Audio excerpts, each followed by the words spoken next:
If you think the modern age has invented the world's deadliest weapons, think again. I want one. I want one. I want one. No, I want two.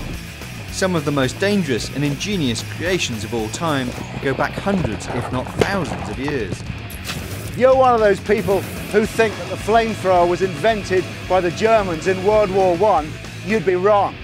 Just what would it take to reproduce these instruments of destruction for a modern era? We're gonna get that beautiful, bright, shiny. You can do that little mirror thing and flash the sunlight off your opponent's eyes. Blind him. Yeah! Going for the kill.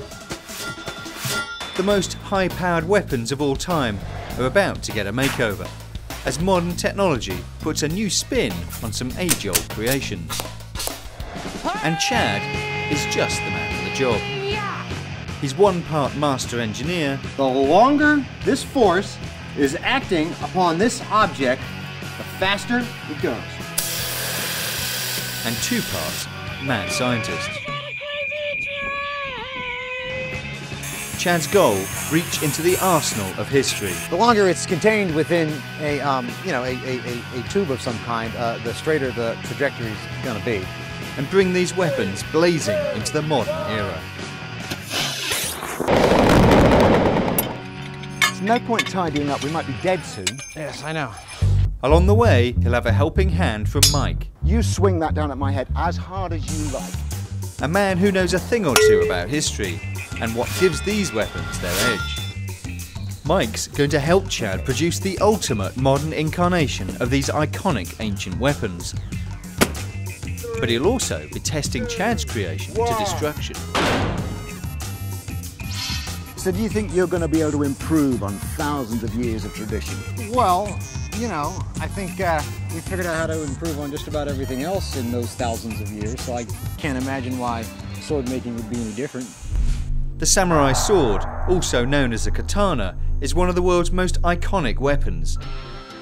And Chad's going to reimagine this 8th century icon with a 21st century expertise.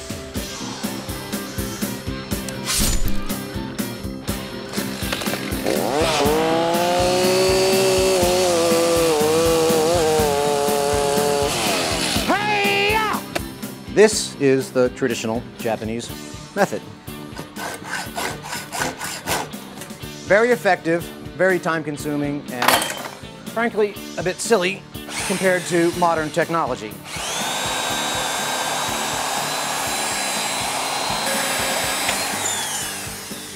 They both get the job done, but one is a whole lot easier. For the Japanese, the katana is not just a hunk of metal.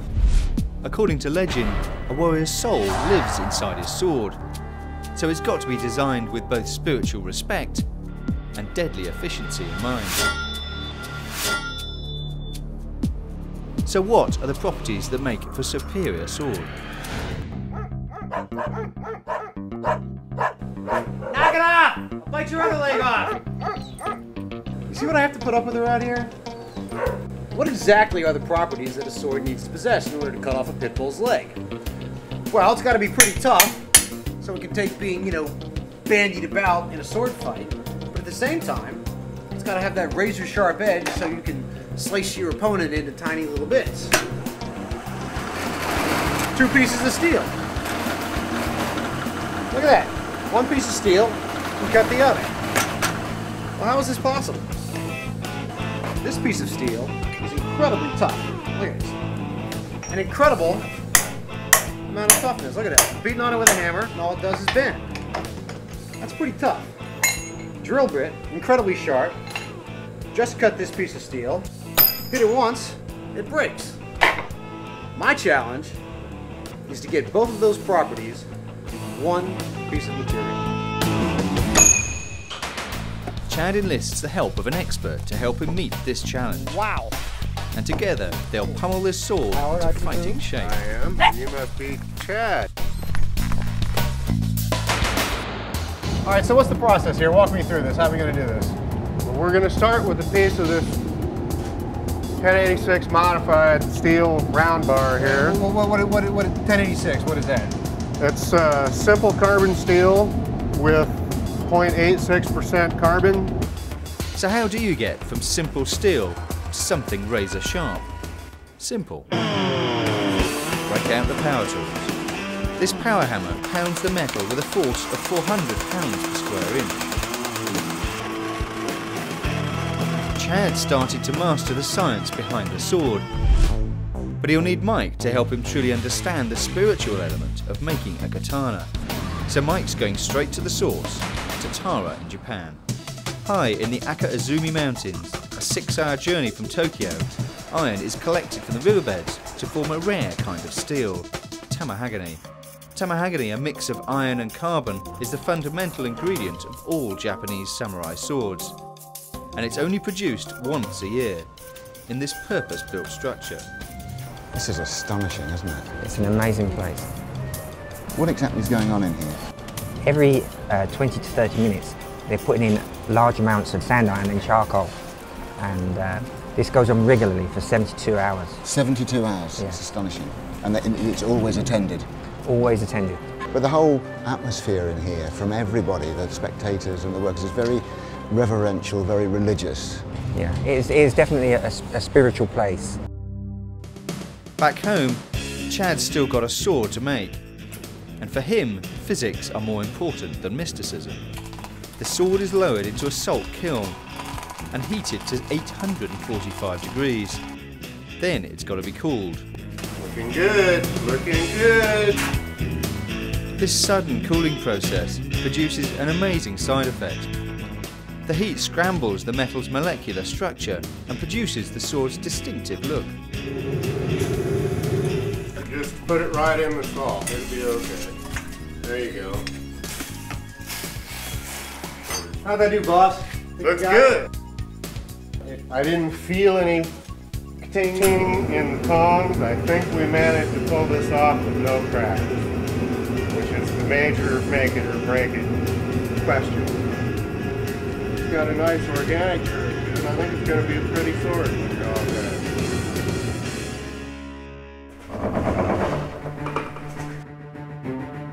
So it looks like a sword, it feels like a sword, It's pretty good.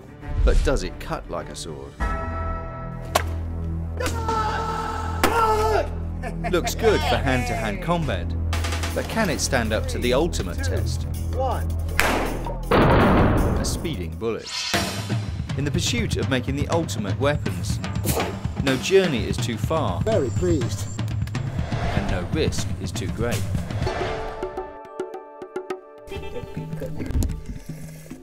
Unfortunately, Ricardo has been bitten by one of the bullet ants and he's in extreme pain. The whole arm is starting to feel paralysed. He's holding it tight to tourniquet it, trying to stop it getting into the bloodstream. But he's going to have a fever.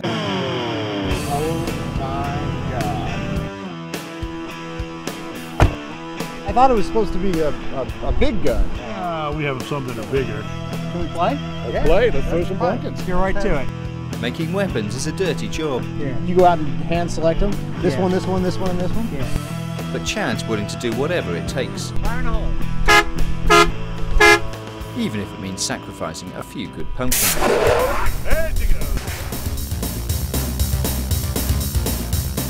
Hey, you cows seen any pumpkins come flying through here in the last hour?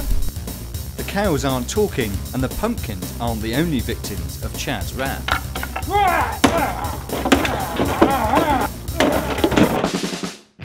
Weapons come in all shapes and sizes, from the blowgun to something with a little more firepower. But remember, accidents do happen. And when it explodes, you get either one of these or one of these. And that's a spare for that. That's correct. The key is knowing what you're doing at all times. That way, yeah? Okay.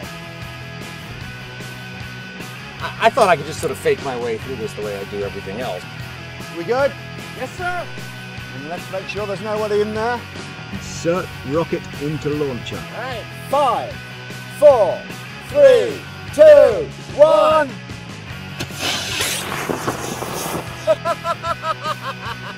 I guess it really does help to be a rocket scientist when you're doing rocketry science. That Porta-John is not going to beat me.